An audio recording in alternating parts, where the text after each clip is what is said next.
charge to make the 2024 Broker Carrier Summit possible, and we are so excited to have their support.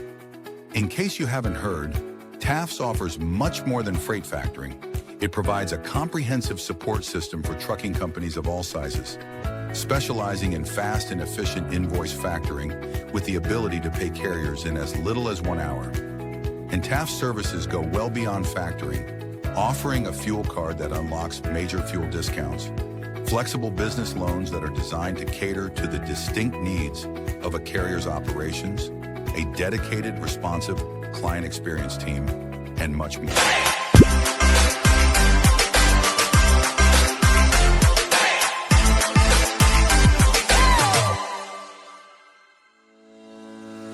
Blackbox Logistics is a 3PL freight brokerage based out of Birmingham, Alabama. Blackbox Logistics was formed in 2020 by 3 friends, Logan Dyer, William Graves, and Will Hopkins, in a basement office with the goal of bringing transparency around the clock communication and hassle-free customer experience to the table.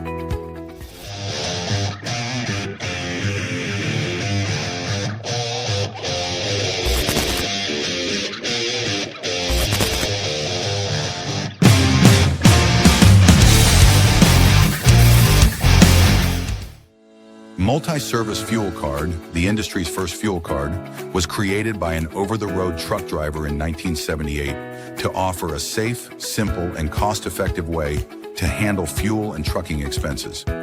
Initially, it addressed safety concerns of carrying cash on the road. Today, it combats advanced fraud with best-in-class technical and personal support.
Sales-CRM is built for freight broker and agent sales teams. Manage your shipper prospecting and follow-ups. Organize your carriers in the lanes they run.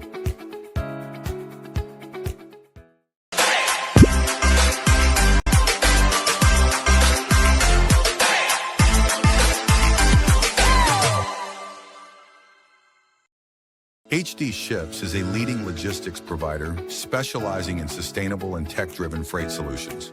With hubs in Reno, Phoenix, and London, we deliver comprehensive services, including full truckload, expedited cross-border, and intermodal freight. Leveraging proprietary technology, we offer 24/7 tracking, real-time visibility, and advanced automation to ensure safe, compliant, and efficient transportation. Our commitment to sustainability enables clients to offset emissions through carbon credits, aligning logistics with environmental goals. At HD Ships, we prioritize transparency, reliability, and exceptional customer service, empowering clients to achieve seamless, sustainable logistics solutions worldwide.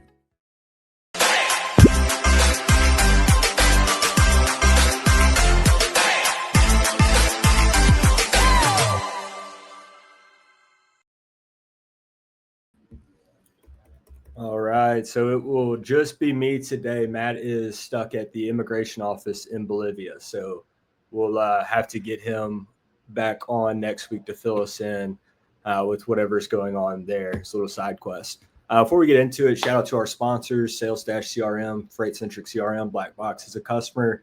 We absolutely love it. Blackbox is a sponsor, freight brokerage out of Birmingham, Alabama. We've got HD Ships. If you're looking to be an agent, get in touch with Matt. And then TAFS. top 10 factoring company and our banner sponsor. I'm going to go ahead and jump into this one quick because I feel lonely and awkward being the only one on stage. Ryan, thanks for joining me. What's up, man?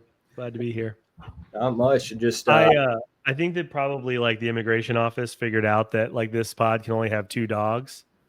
And so either they realized in Bolivia that Matt is not a dog, which is what I think is probably the most likely scenario, and that he's just defrauding people, or they were like, well, there can only be 2 dogs, so let's hold this guy here for a while so that that makes sense. Ryan can get after it. Shout out to the government in Bolivia for protecting the integrity of the podcast, because really, we can only have 2 dogs. I saw some of the clips of the other people you had on there, and it's good to know that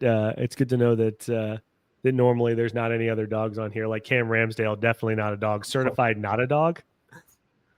I'm also glad to not be the fattest person on here since you've had Cam on here before. So like those are 2 things that I'm really happy about. Shout out Cam for being a certified not dog. Awesome. Yeah. Maybe we should start a new thing, certified not dogs. You know, we did the dog of the week. Yeah, that's right. That's what, the dog of the week. Yeah. Certified dog of the week. Yeah. That's what I'm going for. Yeah. We can just do the inverse of that.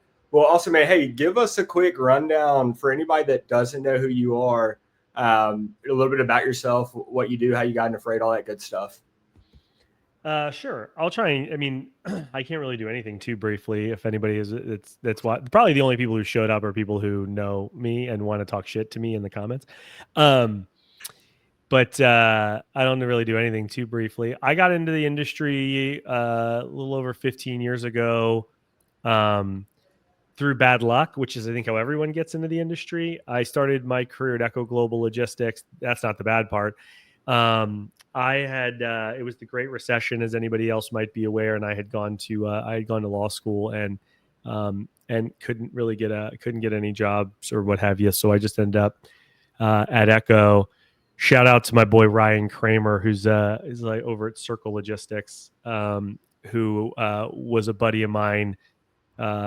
His cousin and I went to law school together. We were friends, hanging out, and he got me the job at Echo because I just needed a freaking job. So I ended up at Echo. I was there for about a year. Then I started a couple brokerages. I started 2 legacy brokerages, and then in 2016, I started a tech company focused on AI and natural language processing specifically, like in all types of applications of natural language processing. So Garrett, that's 6 shots for you, buddy.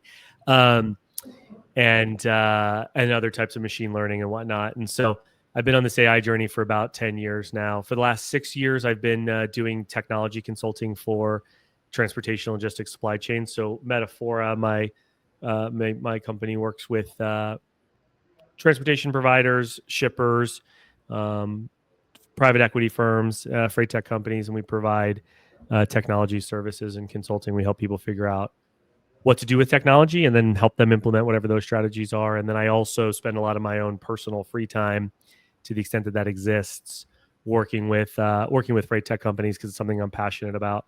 I'm just passionate about kind of like making the industry a little bit better place, because it's really, really broken. Like all these memes that Paul posts from Freight Caviar about how people have to take their laptop on vacation or whatever, and we all laugh about it. Like it actually makes me sad.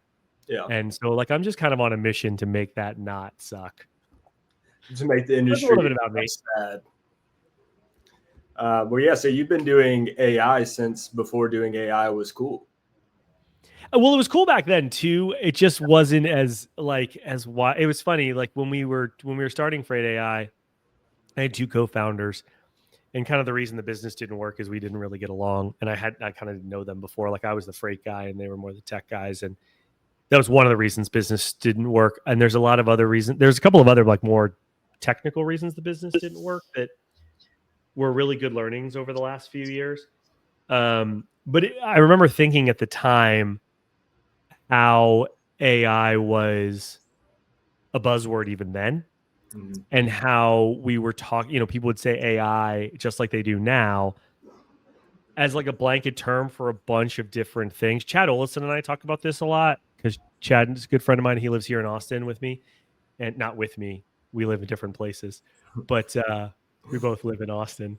Yeah. We don't have like a sister wives situation going on, but we talk about how like AI really is like a bunch of different stuff. Like, natural language processing is really more machine learning if you want to put too fine a point on it. But yeah, I used to think it was a buzzword back then, and now it's even buzzier, and that was a bit of a challenge, but it's been a good learning. I mean, there are definitely people who are smarter about technology than I am, and there are definitely people who are smarter about logistics than I am.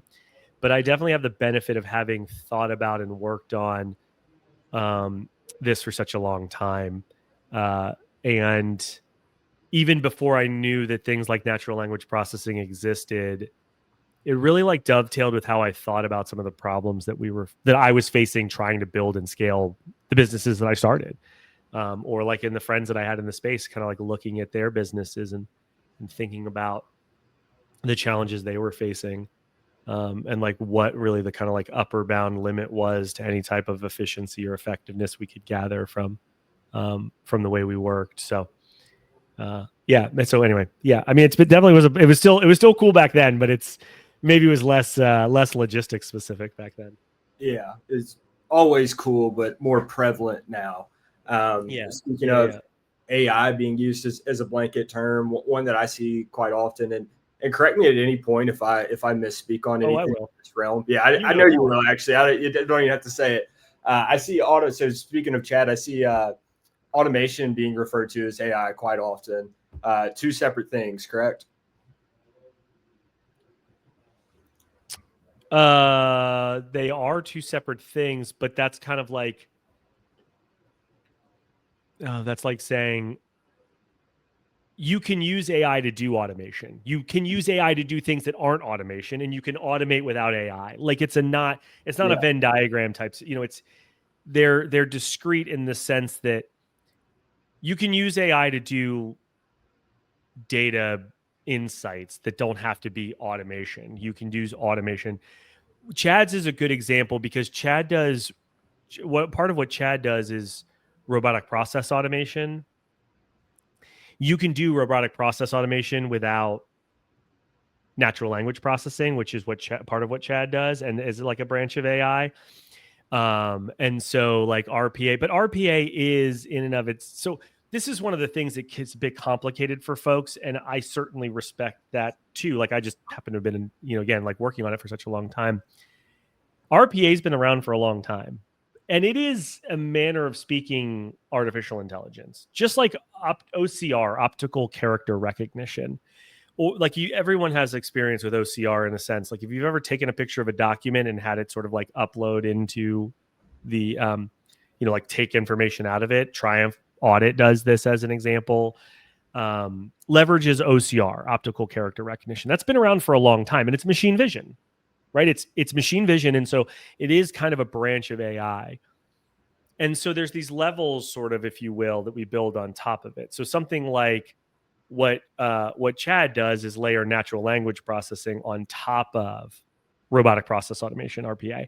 What something like a company like Peruse or Upwell do is they layer NLP on top of OCR, and it just makes the technology more extensible. So yeah, sorry, that was a bit that wasn't exactly your question, Will, but yeah, I mean, they are definitely different things, and you can use them in different ways. You can automate using, you can automate using all kinds of different tactics. Macros is a form of automation. Everybody's kind of probably experienced a macro before,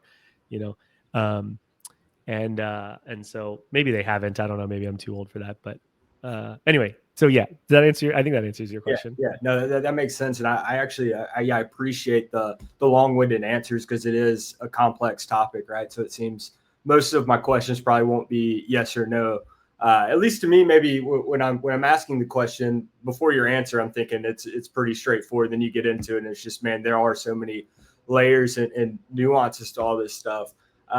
Staying on AI, but kind of getting to a different area. And this might be, you're probably gonna have to pull a lot of places for this answer. So where do you see technology? So before I asked this, I was on a call with I guess you call him like a business coach, somebody who had built a brokerage, sold it, and we were talking about tech stacks, and he made the prediction that any brokerage not leveraging AI within 10 years would go out of business because they wouldn't be able to compete just from a pure efficiency standpoint. Mhm. Do you think a statement like that has the potential to prove true? Or I guess there's a lot of, I don't want to say put a label on it, but fear posting almost, like Yeah, get fear. Yeah, one, yeah, but yeah. you're behind. So I, um, there is a lot of like fear mongering around technology, and there has been for, again, like that's something that I've noticed over the last at least 10 years. And I personally try and push against that. Even though like I'm a huge advocate for technology and I'm a huge advocate for using it in your business, it it it it misses nuance in a way that I think is really that is like really um uh important, and it also doesn't actually help further the conversation. Like the question is sort of what are the trade-offs if you do or don't do something. I use the example of Sears and Roebuck a lot, or as most people would just probably call it Sears, or Blockbuster. Like they're great examples of companies that like missed the um, boat on technology or like e-com or whatever it might be, and then they just like had a really slow, painful death. But it kind of depends on whether that's like good or bad, or sorry, whether that's objectively bad. Kind of depends on what your goals are and who you are. Over the last 15, 20 years, a lot of people have made a lot of money from Sears. And like, if that was what you were going, like, if you don't care about building something that persists into infinity until the heat death of the universe, then like you kind of got what you wanted out of it, right? I mean, Jeff Bezos has said Amazon will die one day. Every company will die. It's a question of how and whatever. And so if you affirmatively opt into whatever the option is, that's all that necessarily matters as long as it aligns with your goals. And so I agree with you on that fear mongering point. And I think that it just misses nuance in the conversation. Yeah. That having been said, I do not think that there is a world where a brokerage exists in 10 years that doesn't leverage AI. But again, that comment in and of itself misses nuance. Yeah. AI is just in so much of everything that we do. Even not even like not even the generative or agentic AI, but like artificial intelligence is just ingrained in so much of the products that we use and the things that we do that it's almost impossible to imagine a way in which you could have a business that doesn't leverage some form of AI. Now, whether you use it, to your comment from earlier, for automation is a different story. This is probably 7-8 years ago now or so, like there was with maybe not 7 or 8 years ago, 5 or 6 years ago, I was with like a bigger broker. They were like a top 20 broker, and they were talking about how the president of this business was telling me how like Uber, because they did like temp control, like a lot of what they did was temp controlled and like multi-stop temp control, produce and stuff like that. And he said, like, Uber's not really a threat to our business, and Convoy's not really a threat to our business because they're focused on this other stuff. And I was like, hey man, listen, I just got to be real with you for a second. Like they haven't told me this at the time, but they're coming for that stuff. They're just working on the easier stuff first, right? And so at some level, like technology is going to keep coming. It's going to happen. People are going to use it. How they use it is what matters, actually, more than what they use. How they use it and how they make it effective, and that's really the strategy difference. And then it's just a function of like chipping away. But I do think, and I said this to this guy at the time, I do think that at some level, like it's all a question of complexity and fragmentation. And I don't think, one of the things that people talk about all the time is that consolidation will come to our industry. And I don't think that it will. And I can talk about why if you really want me to, but I do think that for a long time, not forever, I don't think anything is forever, but for a long time, at least on the time horizons that probably you and I care about in our career, there will still be a place for the guy who knows a guy and like knows like, and that guy could be the shipping manager at some place, or that guy could be that flatbed carrier that's around the corner. Like it could be, but I still think that there will be a place for the guy who knows a guy, because the barriers to entry and the cost to execute a lot of this stuff is actually really, really low from a brokerage perspective. Whether they'll be able to effectively scale, whether they'll be effectively able to make billion-dollar businesses, probably not. But again, that all depends on your goal or their goal. Like if your goal if your goal for something like Black Box is to make it, a $20 million company, $50 million, those are probably within the realm of possibility for most of the rest of our careers without materially looking at something like artificial intelligence. But there's an upper bound limit to that growth. And I can, I'll stop talking for a minute, but I can talk about why if you want. Yeah, I want to add one thing and then Go that for it. probably makes sense. So when I think about brokerage, at least from my perspective, I really separate into two categories. One being the enterprise level players where this kind of stuff is maybe more urgent. I don't want to say urgent, but they're trying to capture market share quickly. They can fund it. And then you've got kind of the SMB brokers, which it's not as necessary right now, where they're not as focused on that cost per load or the enterprise RFQ type business. Because again, if the majority of my book of business is SMB shippers where they're doing 5 to 10 loads a week, those tools might not be as effective where they are right now, as opposed to some of the bigger players with the top line revenue efficiencies and all that good stuff. So, but yeah, I think what you're saying, that there's only a certain level that you can get to like that without adopting some of these tools. Yeah. What's funny is, so I don't disagree with what you said.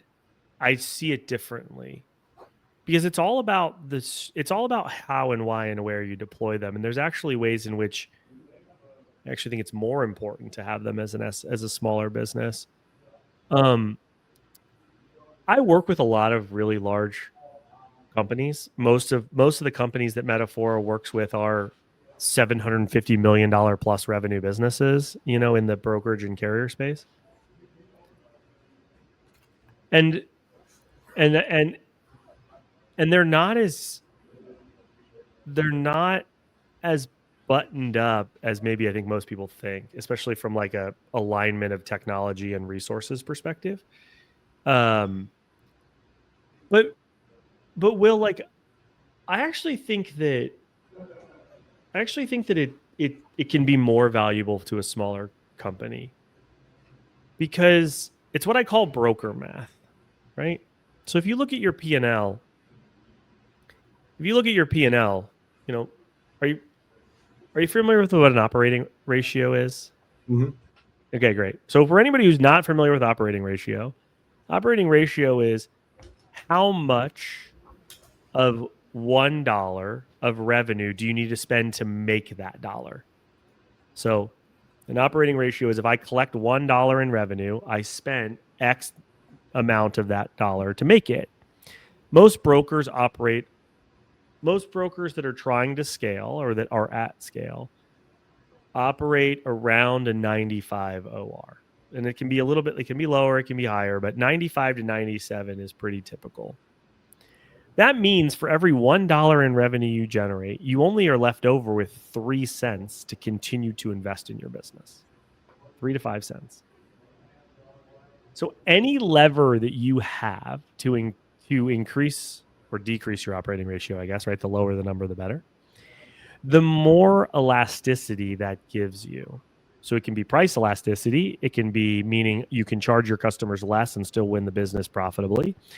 It means you could pay your carriers more and, for like reasons, I suppose, like, get higher quality service, although that's a whole other conversation.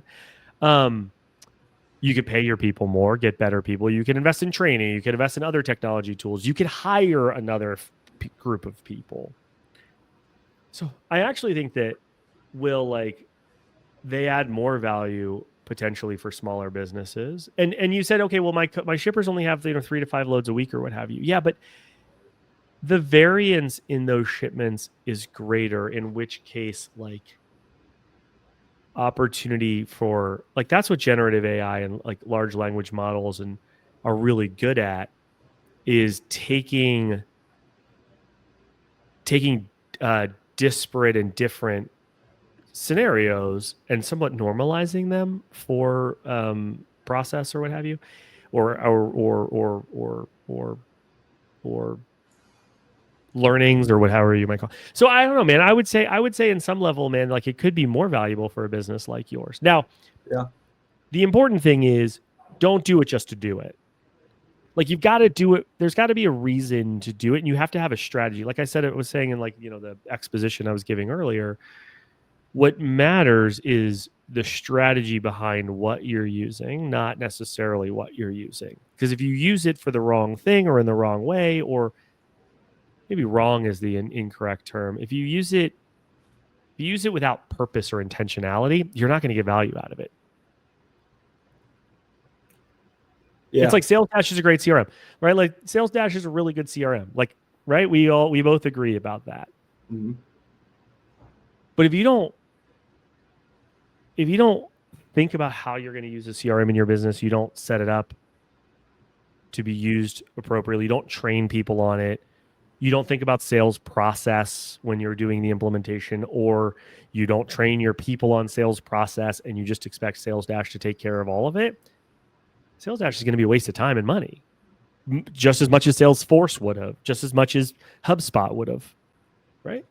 Yeah, that makes a lot of sense. I think that's well put, where a lot of people can see that in practice. So let me ask you this, based off of that statement, do you think that if and when a broker is considering AI a vendor, do they need to fully understand that the inner workings, or just what it's executing before they can use it? They fully understand the inner workings. I don't know that anybody fully understands the inner workings of like, because ultimately what you're talking about, we're still sort of like anchored. We're using AI to really mean this like generative or agentic AI type scenarios.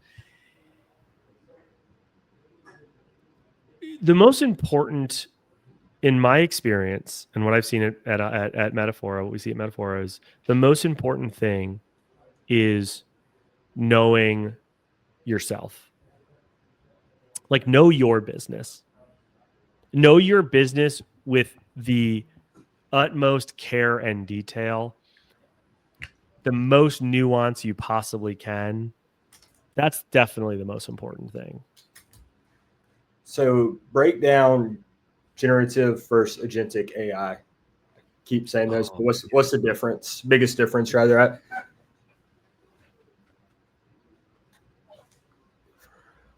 And generative, oh my God, that's a really difficult question to answer. Einstein said, if you can't explain something simply, you don't understand it. And so maybe because I can't explain this simply, I don't understand it. I would say generative AI is a lot of the stuff that you've experienced with, like, ChatGPT or Gemini or Gronk or whatever it is you might be using, where it has like a prompt and response type feature. An agent can take that and then it's sort of like work independently. But it can also do other things. So, like, AI agents can do, I find it easy. Anybody who's listened to anything I've done before here has heard me say this before, or follows me on LinkedIn has heard me post about this before. I find it easiest to think about artificial intelligence, regardless of whether they're agents or generative or otherwise, honestly, the same way you think about people. And so an AI agent is a worker. What's something that your people can do? Your people can make phone calls. Your people can send emails. Your people can read emails. Your people can update a TMS. Your people can do other things. They can manage other people. They can distribute work to other people. And so agents are like leveraging large language models and generative AI, but they are workers. So it's sort of like a level of abstraction on generative AI. Okay. I think I'm following. Should make sense. I don't know that I'm following, to be honest with you. Like I said, man, maybe I don't understand it. Yeah, I mean, I have questions pop up as you're talking. About the time you're finished, there's like 13 different questions. Trying to think of the last. So put it this way. Now we have the iPad kids growing up, right? And they grew up with technology, and they use tech more, right? So do you see kind of a similar trend, say like in a decade, 15 years, where, kids are in school and they're using ChatGPT for all their homework and stuff? Do you see that affecting the workforce, them being just quicker to be using it a lot more? Oh my God, yeah. Yeah. Like undoubtedly. I mean, it's the same way that like boomers versus Gen Xers versus millennials can use the internet. I'm a little bit older than you.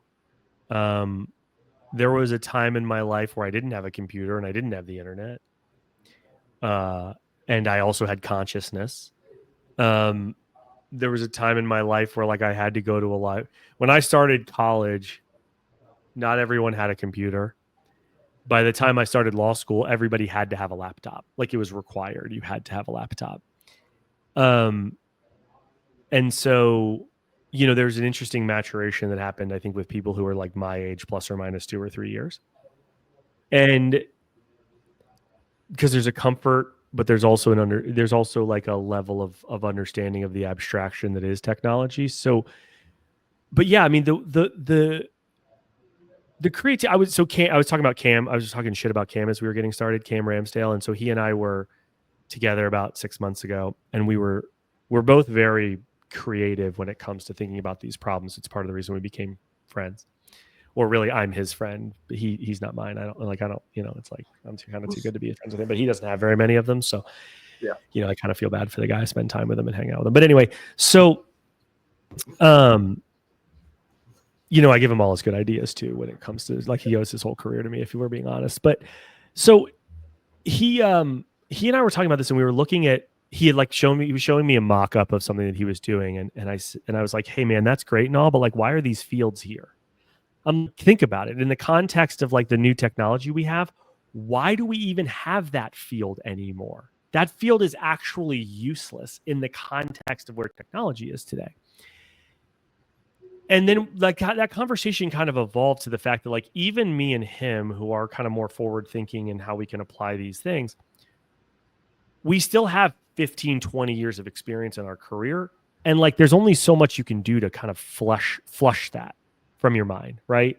Yeah. And think fundamentally differently about how to apply this technology to these problems. So these kids will come up with an intuitive understanding of this technology that will allow them to think fundamentally differently about the problems and how to apply technology to those problems than any of us really can. And that's, I think, really exciting or interesting. Like one of the companies I work with right now is a company called Maestro that we're working on. And it's doing capacity orchestration, and I won't go into the details. But I was talking to the guy who runs the business, Nick Dangles, who you've had on the show before, who I work with on a lot of different things. And I was like, we need to hire a product owner who comes straight out of school, straight out of college, maybe even straight out of high school, and who has no idea how business even works, but is like dyed in the wool of these newer technologies to just come up with the craziest shit they can. And then we can be like, cool, here's all the reasons that won't work, but like, let's work towards the middle of like something that would work based on your kind of like core thesis or philosophy there. So yeah, man, there's like not a world where technology isn't, now we actually have the problem. We have a different problem. We have actually a problem of technology velocity that's inverted from where technology has been recently. We're going to bump up against a problem of technology, of systems changing too quickly, potentially. Like I was talking, we're doing a lot of like AI development at Metafora. Like we're piloting it with a couple of customers, and we're doing some really cool and interesting stuff. And so the velocity of software development is just like exponentially increasing. And so we're going to get to the point where like we can push so many PRs. Sorry, we can ship so many features in any given release or sprint that like it actually might be too much for users to keep track of, right? Because like we could just fundamentally at some point soon, we'll be at the point where we can change an entire application in a sprint, basically. How, as a human user, who by the way are still going to remain in the loop, AI will just create white space for us. The story of technology has always been creation of white space and new problems. So now we're going to be in this place where, like, if we keep pushing that white space so quickly, how do human beings keep up? So that'll be an interesting new problem that we have, Will. Yeah. No, that's it's a lot to wrap. That blew your mind. My mind. Should I say natural language processing again for Garrett, or what do we think? Yeah. I mean, it makes me think of it when I text you about book recommendations for this stuff, and you're like, they're probably not good because everything is moving so quickly. Yeah. No, it'll be interesting. It's exciting. Yeah, a little bit unknown. So, what about another hot topic around all of this? Job creation. What does it look like? And when I had Nick on the show, he kind of hit me with a frame that made me think, okay, maybe it won't. But the more I dig into it, just for example, as a brokerage owner, if I have 10 track and trace reps, and then whatever, I can get AI to do it, and then just have one rep as the escalation point. I mean, that makes sense to me. So I do think it will take away more jobs than it creates. What's your stance on it? So the story of technology since the beginning of human history, the history of Homo sapiens, has always been net job creation. When I say from the beginning of human history, Homo sapiens, I mean literally the discovery of fire, the harnessing of fire, and the invention of the plow. That far back, it always means net job creation. But what it does, but that doesn't tell the full story, it misses the nuance. It does sometimes mean job displacement, right? There are jobs that have existed throughout human history that don't exist anymore. When we had, when horses were the primary mode of transportation, there were people who walked around with carts and just shoveled shit. They were shit shovelers. How many of those people exist today? Hey, I shoveled some shit on a horse farm for a couple. Yeah, you're a freight broker. All you do is shovel shit all day. That's actually the joke. Yeah, so my point was, like, right, when the Industrial Revolution started, for the first time, people had to work in different shifts, and there had to be people who knocked on windows. And then we invented the car, so we don't need shift shovelers anymore. We invented alarm clocks. We don't know those people walk on the windows anymore. And yet, unemployment is at the lowest it's ever been in the history of humanity. So it's impossible to say we haven't created jobs with technology. Yeah. But it has meant job displacement. The guy who knocked on the window, his job went away. Yeah. The guy who shoveled. So my point is, yes, the jobs as they exist right now, in their form and function right now, will go away. But there will be white space that's created. It is disingenuous to say AI is going to take your job. That's a lie. Let me just tell you, AI is going to take your job as it exists today. Our goal needs to be to reskill and upskill workers for the white space that is then created, right? So you're going to have, I'll give you actually a more specific example as it relates to transportation. So when before like I was listening to a podcast the other day that had Jay Gustafson. He's the EVP of sales and ops at Echo, and he's brilliant. He's a great guy. He was on the Vuma podcast, and it's a really good episode. And Jay's awesome. And he was talking about how, like, when he started his career, you didn't have cell phone tracking, right? Like, most drivers didn't even have cell phones, so like you didn't know when the load picked up or not, right? Yeah. And then cell phones come around. And then all of a sudden, it actually creates the need for a tracking department, right? Okay. And then digital tracking comes around. So you get Macro Point, right? Macro Point allows you to use GPS triangulation. Did that put track and trace departments out of business? No. It actually blew tracking departments up. It made them bigger. Because the expectation, the white space that was created by digital tracking was actually the expectation of tracking. Yeah. You go back to 2003, no one expected you to know where the truck was. No one expected you to know where the truck was. Generally speaking, they expected you to know that the truck picked up or whatever. But a shipper wasn't going to call and be like, hey, dude, where is this guy on a random Thursday on a 6-day transit, right? Or I don't, 4-day transit. But now you got to know, because the expectation is you'll know. And that same thing will happen with this technology. I don't know what the white space is, Will. So if you ask me what I don't know. If I knew that, I'd start a business that filled that white space. But I'll figure it out eventually. I'll probably figure it out before everybody else. But, that's just my gift. But it will absolutely create this white space. And then, so we need to get people ready for that white space once it gets created, right? Because it always does.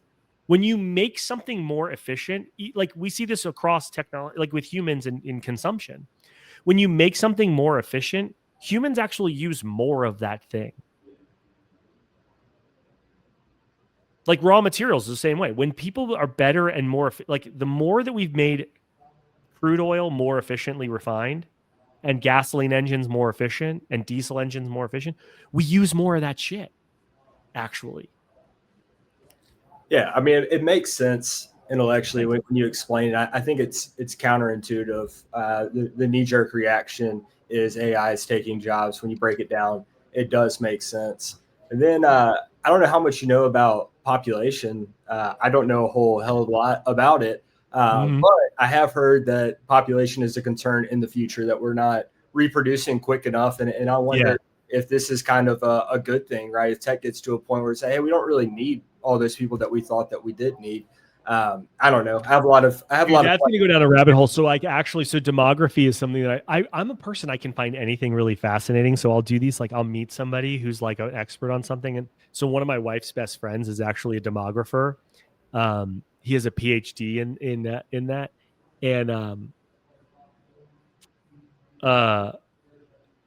And so that's actually a really interesting topic, but parts of the world we are not reproducing fast enough. Other parts of the world we are. So like there'll be a fundamental shift sort of like in the balance there. Also, this is going to go down a super rabbit hole. Shout out to some of my friends who will like freak out that I say this out loud. Society is actually a bit of a Ponzi scheme. So like we're actually going to, at some level, that actually is going to create all kinds of other problems that actually have nothing to do with AI or technology. But anybody who's really interested in so I read science fiction because it helps me think about, like they're all very grounded in like real life. It may be kind of fanciful in some senses, but like the underlying problems help you explore human nature. Kurt Vonnegut has a book called Player Piano that was written, who knows? I don't even know when Kurt Vonnegut was alive, the 70s maybe, that actually touches on this idea about essentially like every job being automated and like what that meant for society and what that means for society. So it's something that could be really interesting to like check out and just use as a thought experiment of like, oh, this would be cool. But again, like at no point realistically, it creates white space. Like we're going to be able to do other things with our time, and we're going to do other things with our time. Again, we have to reskill people. Globalization is a great corollary for this. When we globalized the economy, right? The whole point of globalization was the job gets done in the best location for it get done, because like of cost and expense and all that other stuff. So then you saw like steel and coal and all that stuff went somewhere else, and we get that from somewhere else. And then the Rust Belt was impacted by that. Manufacturing the same way. Michigan, right? Like where I went to, the auto manufacturers shipped a lot of that manufacturing somewhere else because it was too expensive to do here in the US. And those people were displaced. Now, what we didn't do was reskill those people in ways that we could have or should have, right? But and I recognize that can be a bit of an oversimplification, but it's not, but that's certainly a part of it. Yeah, no, from a macro level, it makes sense. It would be interesting. I mean, interesting is an understatement, right? To see how all this plays out. I'm not in this space like you are with technology, but I like kind of watching from the sidelines, see what's going on, and kind of imagining what the future looks like, especially again, the adoption, how quick, talking about that velocity, fast forward 10 years, sitting here again, what does our day-to-day look like? So man, lots of good thoughts. And And yeah, I'm sure I'll have a whole bunch of questions once we get off this call. But man, I really appreciate you taking the time to join me. Yeah, I'm sorry that Matt bailed on us. That he's going through something with Bolivian. That's okay, man. He just knew he didn't have the dog in him. Yeah, he didn't have the dog. He's like, I don't want to be out dogged. I don't want to be the Chihuahua with a bunch of Rottweilers. You know what I'm saying? Like, that's a good point. Yeah, we'll put him in the dog pound. Yeah, there you go. Certified not dog of the week this week. Awesome. Yeah, I'm gonna clip that part where you said life's like a Ponzi scheme. That's a good one. Yeah, dude. Yeah, we can talk about that one offline. I got like lots of thoughts about how, like, I didn't say life, I said society is basically a Ponzi scheme. Yeah. Society's a Ponzi scheme. Well, yeah, no, I'll get with you offline. Awesome, man. Well, thanks again. Enjoy the rest of your day. Yeah, thanks for asking me, dude. This was fun. I mean, I spent most of the time talking, so of course it was fun for me. But no, yeah, I mean, it was great. I like listening to you talk. So yeah, we'll have to do it again. Yeah, man. Thanks a ton. We will. Peace.